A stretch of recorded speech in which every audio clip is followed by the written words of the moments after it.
Cancer चिकित्सा में अगर आपको आपकी भाषा में जानकारी दी जाए, मतलब आप जिस क्षेत्र के रहने वाले हैं उस भाषा में जानकारी दी जाए, प्लस आपके क्षेत्र में जो वैकल्पिक चिकित्सा है यानी कि जो सामान्य जो आपके वहां जो लोग जिस तरीके से कुछ बीमारियों की चिकित्सा करते हैं उन तरीकों को अगर अपनाया जाए तो कैंसर में क्या पेशेंट जल्दी ठीक हो सकता है? हाँ, बिल्कुल जल्दी ठीक हो सकता है। आज मैं इसी विषय पर आपसे बात करने वाला हूँ। प्रणाम, मैं वैद्य हंसराज चौधरी, श्री नवग्रह आश्रम सेवा संस्थान, मोतीबोर का खेड़ा, रायला, भीलवाड़ा, राजस्थान की ओर से प्रणाम।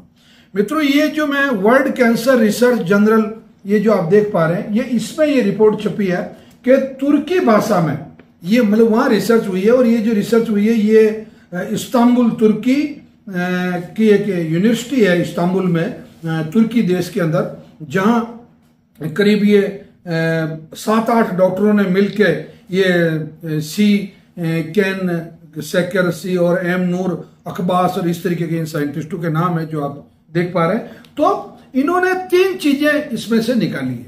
पहला ये कि रोगियों को उनकी स्थानीय भाषा में, उनकी लोकल भाषा में उनसे बातें चीतें की गई, उनको एक घर जैसा वातावरण दिया गया और उनके परिवार के सदस्यों को भी उनके साथ रखा गया।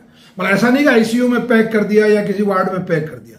इससे रोगी को एक कॉन्फिडेंस डेवलप हुआ और उसको विश्वास पैदा हुआ और उसको एक आत्मीयता महसूस हुई।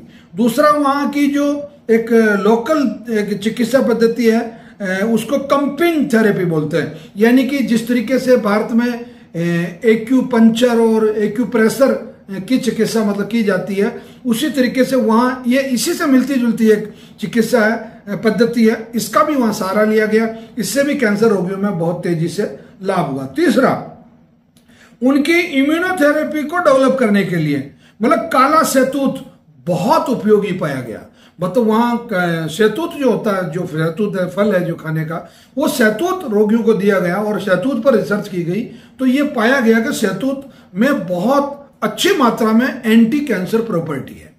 तो बिल्कुल काला शहतूत दिया गया और इससे उनको बहुत ज्यादा लाभ हुआ।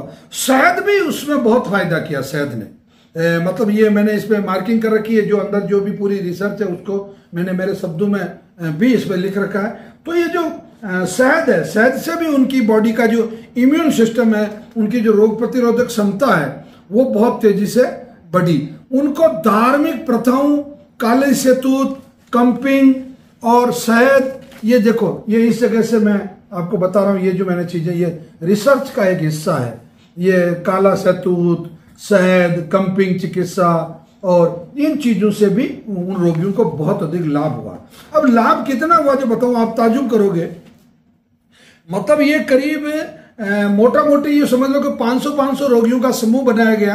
तो एक तो 500 रोगियों को तो नॉर्मल जो चिकित्सा देते वो दिया, और 500 रोगियों के साथ में ये तुर्की भाषा का प्रयोग किया, शहद का प्रयोग किया, काले शहतूत का प्रयोग किया और कंपिंग का प्रयोग किया, यानी कि एक्यूप्रेशर और एक्यूपंक्चर का। तो उसमें 72% अधिक अच्छे रिजल्ट आए, 72%। गजब की बात करोगे आप। मतलब जैसे उदाहरण के लिए आप समझ लो कि अगर 100 रोगियों में से इधर अगर मान लो 10 रोगी ठीक हुए तो इधर मतलब केवल जैसे मान लो 10% हुआ तो इधर 72% हुए, इधर 72% रोगी ठीक हुए, 72 रोगी ठीक हुए 100 में से। मतलब ये इतनी अच्छी चिकित्सा पद्धति है। तो मित्रों, श्री नवग्रह आश्रम सेवा संस्थान इस प्रकार की रिसर्च कंटिन्यू करता रहता है, और ये वर्ल्ड कैंसर रिसर्च जनरल में छपी हुई चीजें जो हम आपको बता रहे हैं। आपके परिवार में अगर किसी भी व्यक्ति को किसी भी प्रकार का कैंसर है तो आप शनिवार अथवा रविवार को प्रातःकाल 7 बजे तक आ जाएं। 8 बजे हमारी कैंसर की क्लास होती है और 11 बजे तक हम आपको मेडिसिन देके फ्री कर देते हैं। ये चैनल है, बहुत साइंटिफिक चैनल है, इसको सब्सक्राइब करें। और ये वीडियो अगर आपको अच्छा लगा है तो निश्चित रूप से आप अधिक से अधिक लोगों को ये वीडियो शेयर करें, और आपके कैंसर रोगी के भोजन में शहद को अनिवार्य करें, काले शहतूत को अनिवार्य करें और स्थानीय भाषा को अनिवार्य करें। तो निश्चित रूप से बहुत आपको लाभ होगा। धन्यवाद।